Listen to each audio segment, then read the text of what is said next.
Hello, my name is Nelson, and this is part 2 of a 4-part tutorial on how to make a hard-to-kill sprite. If you saw part 1, this is where we left off, and you're looking at a sprite array list. I basically wanted to show you how it works, so when we start doing the coding process, you'll understand why I have to do a lot more than seems necessary, because I have to take account where in a sprite array list everything's located. Again, these variables I'm going to create is going to have a number, and those numbers reflect the elements in the array list.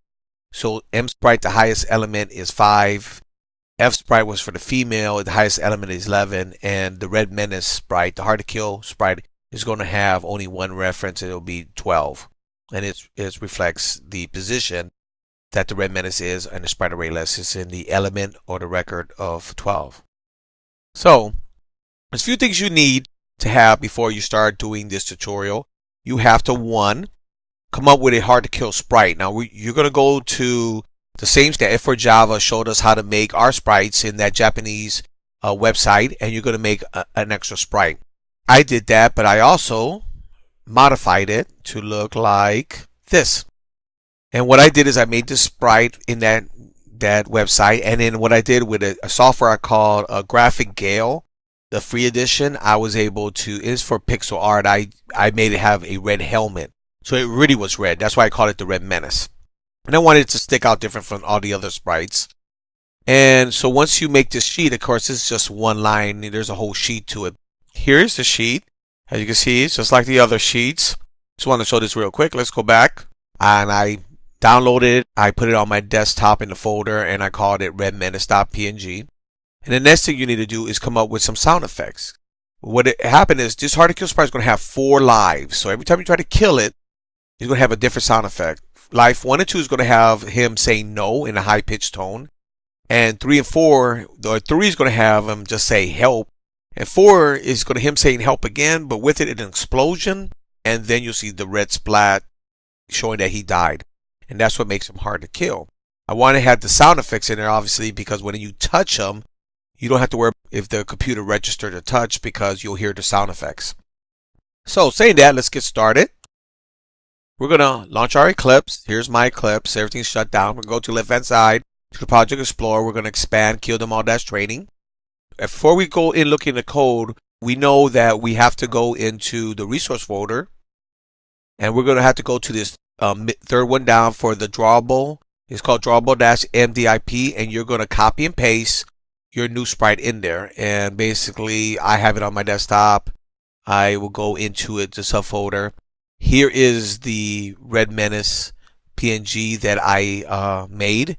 I'm just going to right click on it, copy it, and then I'm just going to bring up Eclipse, and I'm just going to right click on the drawable and hit paste. And if you look at it, you'll see that it's in there, and it's right down here. It's the last one. It's redmenace.png. Once I do that, and that's in there, I had to get the sound effects. And what I did is, again, I recorded myself. I have a recorder on my computer called Audacity, and I recorded myself saying nope in a high-pitched tone, help in a high-pitched tone. And then I also went online and got a sound effects file for an explosion. And through the Audacity software, I combined one of the help with the explosion, and that's how I got my 3 sound effects. And all I did was copy and paste it into this file here in the raw file. And I have it in here in my subfolder. Here it is, help, male help explosion, and male no mp3, all of them. And all I did was did exactly what I did the other one, the Red Menace sprite. I just right clicked on it, said copy, and then I went back to my Eclipse. I know it's going to be in the raw folder, so I right click on the raw folder, said paste. And when you expand the raw folder, you'll see that male help.mp3 is in there, male help explosion mp3, and male no.mp3 is in here too. And again, you can use raw, but the literature I found out before is you need to use mp3 because it works all the time. Sometimes raw works, sometimes it doesn't. So basically that's all you have to do. And I named them this, so name yours this just for the tutorial's sake, and later you can name it whatever you want. And that's it. So the next thing we did is we opened up the file that we're going to modify, and where we find it is in this project. Again, kill them all, that's training. We're going down to the RSC folder, expand that, expand the package that's in here. And the only file you're going to need to open, like I said in my first tutorial, this is part 2 of the 3-part tutorial. In the part 1, I told you we're going to only modify gameview.java. So we're going to double click on that so we can open up in the work area. We're going to expand line 3 so we can see all of our imported library files. And the first thing we're going to do, and this is a little side step, I learned since last time that Java has a different naming convention than C++. C++, all your variables are lowercase. And in your functions, which is method in Java, has all lowercase and they have one higher case. When Java, your methods and your variables have one uppercase letter in when you name them. So let's go down here to what we did here. This is what I did in my variable. And I realized that, wow, none of these have uppercase. This line 31 where it says private integer sound male, I'm going to make that a capital M. Sound female, we're going to make that a capital F. And in this M sprite, we're going to call it M capital S sprite. And we're going to do one thing with this also. We're going to change this to 5. Now, why I'm going to change this to 5? Well, if you see my other tutorial, and let's bring up the mock-up, we made it 5 because these numbers really reflect the position of the highest sprite of that group. So M sprite, the highest position is 5. F sprite for the female is 11. And so Red Menace is on itself, it'll have 12. Before I explained why I had it 6 last time, but we're going to change it to 5. And so I did. And now we're going to move on. Now, once you change these names and use the proper naming convention for Java, you'll notice they'll have a warning. If you hover over the warning, it's going to say, yeah, these variables are not used. If you look to the right-hand side, you'll see these red lines. If you take your slider and slide down where those red blocks are at, on the right side of the slider, you'll come over to the left. You'll see the red box on the left margin, and you'll notice that there's the errors. So when you made that change up there, it's going to show you wherever you use those variables and say, hey, you should fix this then. And that's what I'm going to do. I'm just going to see there's sound. I know that's just a capital M.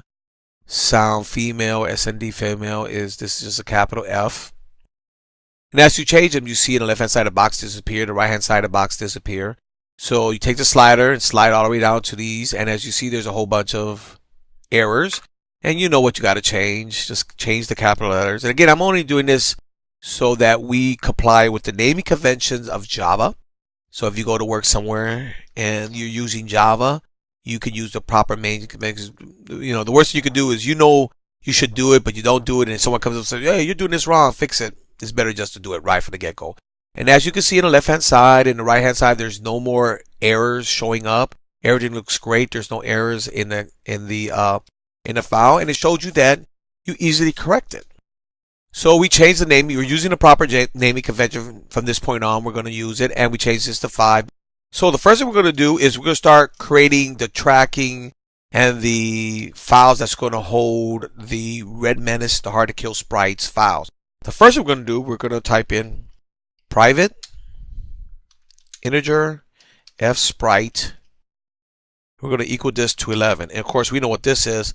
This is the tracking number, and 11 is the highest number for that group of sprites, which we already seen on the last file was, this is new will keep track of the female sprites. So now we know this is going to keep track of the female sprites. And of course, this is the not how many sprites you have, but with the highest reference numbers in the sprite array list. And then we're going to come down here and we're going to start adding all the variables that's going to keep control of how to run the hard to kill sprite, the Red Menace, which is basically a lot of this stuff here. But I'm going to go ahead and type it in for you. Okay, I typed this in. You can hit what I forgot to tell you. I'm going to type these in and I'm going to edit out all my typing. Go ahead and hit the pause button and just type this in, and I'll wait till you're done. And once you're done, just hit the resume button and I'll explain what all this does. So I'll wait. Okay, hopefully you're back. You typed this all in. Let me explain what this is. Again, this is comment lines, and all I said is this is all the stuff for the hard to kill character 1. And why I call it character 1 is to test this out. I made 2 hard to kill characters so I can make sure that what I'm doing is easily expandable. These are easily expandable to add another hard to kill character. But right now we're just going to add this one hard to kill character. I just want to make sure that the way I've written up, we can expand if we want to, or you can expand if you want to later on. So the first thing in this hard to kill, I set the tracking number. And again, I use the right, private integer, the right naming convention, Red Menace equals 12. And this is the tracking number. This is the highest number in here it is down here. It's the highest number that it occupies. It's only itself, so it occupies the 12th element on the sprite array list. So that's why that's 12. Then below it, this is what we're going to use to store all the information about how to play the sound effects. No, as you can see, hard to kill, no sound effects. Here's sound to kill help. The information to play the help sound effects. And then here's the sound hard to kill explosion. And this is going to have the explosion sound effects. There's actually a help and an explosion in that sound effect file, but I just called it explosion. And the last one is private integer for lives for Red Menace. And it's equal to 4. And basically these are the number of 5. So every time you try to kill the Red Menace, this number is going to get diminished by 1. So that's how it keeps track of how many lives are left with the Red Menace. And when you kill the Red Menace, you're going to have different sound effects, like I said. The first two is him saying no. The third one is him saying help. And the fourth one is him saying help and then the explosion right after it. So it's you're going to know it's being retro. And that's it for that part.